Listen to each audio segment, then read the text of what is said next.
shortness of breath இருக்கும், palpitations, chest pain. So first line indication நம்மளுக்கு என்ன chest pain or anxiety, ஓகேவா? So அந்த chest pain வந்து எப்படி இருக்கும்னா we group it as two types of chest pain. So first type of chest pain வந்து என்ன சொல்லுவாங்கன்னா pressing pain அப்படினு சொல்லுவாங்க, சரியா? pressing pain or crushing pain அப்படினு சொல்லுவாங்க, ஓகேவா? second one is stabbing pain. okay, pressing pain or crushing pain, அப்புறம் stabbing pain. stabbing pain என்ன? stabbing அர்த்தம் என்ன? what is stabbing? குத்துறது. okay, so stabbing pain னா ஏதோ வந்து நம்ம குத்துற மாதிரி something யாரோ நைஃப் எடுத்து நம்ம குத்துற மாதிரி ஒரு எக்ஸ்பீரியன்ஸ் pain, அந்த அளவுக்கு பேர் பண்ண முடியாத அளவுக்கு ஒரு pain அப்படினு சொல்றாங்க. that pain will occur in your chest which will radiate to your left arm, neck and jaw. எங்க radiate ஆகும்? It will radiate to your left arm, neck and jaw. ஓகேவா? இந்த இடத்துக்குலாம் நமக்கு அது என்ன ஆகும்? ரேடியேட் ஆகும், சரியா? sometimes this can be asymptomatic also. இந்த சிம்டம்ஸ்லாம் கண்டிப்பா தெரியுமா அப்படின்னு கேட்டா கிடையாது, ஏசிம்டமேட்டிக்காவும் இருக்கும். சிலருக்கு வந்து நீங்க கேள்விப்பட்டிருக்கீங்க ஒண்ணுமே இல்லைங்க, சாப்பிட்டது ஏதோ ப்ராப்ளம் போல, டைஜஸ்டிவ் சிஸ்டம்ல தான் ஏதோ பிரச்சனை போல, லைக் ஹார்ட் பர்ன்ஸ் இருந்துச்சு. ஹார்ட் பர்ன்ஸ்னா என்ன தெரியும்ல, ரீஹைட்ரேஷன் மாதிரி, ஓகேவா? நெஞ்செரிச்சல் மாதிரி இருந்துச்சு, போய் பார்க்கும்போது அட்டாக்னு சொல்லிட்டாங்க அப்படிங்கிற மாதிரி. You also have that symptoms also, ஓகேவா?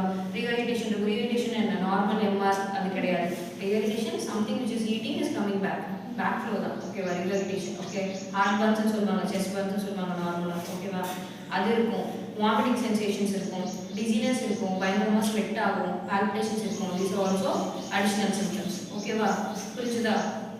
Fine, symptoms over. அடுத்து இது எல்லாத்துக்குமே ஒரே மாதிரியான சிம்டம்ஸ் தான் வரும். ஸோ ஃபைனலாக கிளாசிஃபிகேஷன் அப்படின்னு போகும்போது இதோட எண்ட் ஸ்டேஜ் தான் வந்துட்டு இட் இஸ் மயோகார்டியல் இன்ஃப்ராக்ஷன். அந்த இன்ஃப்ராக்ஷனை we are classified into 3 subtypes, ஓகேவா? ஸோ ஃபர்ஸ்ட் சப்டைப் என்ன?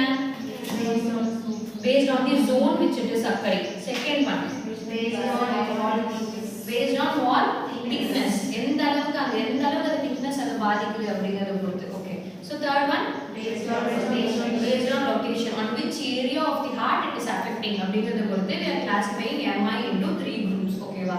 so first groups என்ன? based on zone. so based on zone அப்படின்னு சொல்லிட்டாங்கன்னா இப்போ coronary arteries வந்துட்டு இப்போ ஒரு மயோகார்டியம் இருக்குன்னா அந்த coronary arteries மெதுமெதுவா தான் இப்படி இன்டர்ஜ் ஆகி உள்ள போகும், ஓகேவா? அப்படிதானே?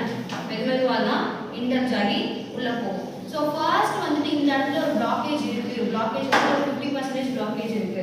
So this is a coronary artery. So இது வந்துட்டு it is the Appar side, இது வந்து லோயர் சைடு வச்சுக்கோ. ஒரு மயோகார்டியம் வந்து இப்படி போய் சப்ளை பண்ணிக்கிட்டு இருக்கு. இந்த இடத்துல உங்களுக்கு என்னோட ஃபிங்கர் இந்த இடத்துல வந்துட்டு you are having some clot, thrombus, அது ஒரு 50% தான் இருக்கு. மீதி 50% பிளட் ஃப்ளோ இங்க போயிட்டு தான் இருக்கும்.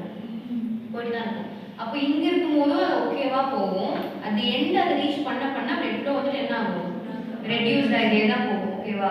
ஸோ அந்த மாதிரி இருக்கும்போது இந்த பர்டிகுலர் ஜோன் வந்துட்டு என்ன நடக்கும்னா இந்த பர்டிகுலர் இங்க இருக்கிற இந்த மசில்ஸ் இந்த பர்டிகுலர் ஜோன் வந்துட்டு ஃபுல்லா இன்ஃப்ராக்டே ஆகும்.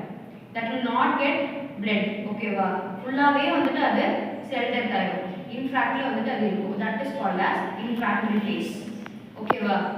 அடுத்து இப்போ இதுதான் அந்த ஜோனை வச்சுக்கோங்க. இந்த குறிப்பிட்ட ஜோனுக்கு blood supply சுத்தமா வரல, ஓகேவா? அங்க போற blood supply சுத்தமா வராதனால இங்க இருக்கிற செல்ஸ்லாம் கம்ப்ளீட்டா டெத் ஆயாச்சு.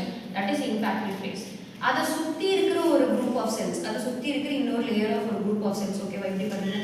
அத சுத்தி இருக்கிற இன்னொரு group of cells பாத்தீங்கன்னா ஒரு அளவுக்கு ஆக்ஸிஜன் சப்ளை போயிட்டு இருக்கு, பட் இட் இஸ் ஸ்டில் சஃபோகேட்டிங் அப்படிங்கும்போது அந்த group will be under necrosis condition, ஓகேவா? புரியுதா? necrosis condition. அதுக்கு மேல இருக்கிற இன்னொரு லேயர், இப்போ இந்த லேயர் ஃபுல்லா இன்ஃப்ராக்டடா இருக்கு, இந்த லேயர் ஃபுல்லா நெக்ரோசிஸா இருக்கு, இந்த லேயருக்கு மேல இன்னொரு லேயர் ஆஃப் மசில்ஸ் இருக்குல்ல, that will be in ischemic condition. புரிஞ்சுதா? இப்போ ஒரு இதுதான் இருக்கு, ஒரு மயோகார்டியம் இப்படி இருக்கு, இதுதான் ஒரு blood vessel, இது சுத்தி ஒரு மயோகார்டியம் இப்படி இருக்கு அப்படிங்கும்போது first phase will have ischemia.